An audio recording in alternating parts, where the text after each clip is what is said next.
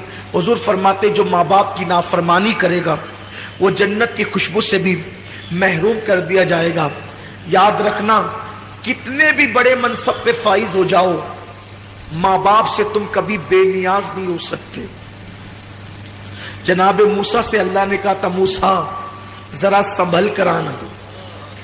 عرض کی مولا طور پر تو ہمیشہ آتا ہوں، پہلی بار تو نہیں آیا۔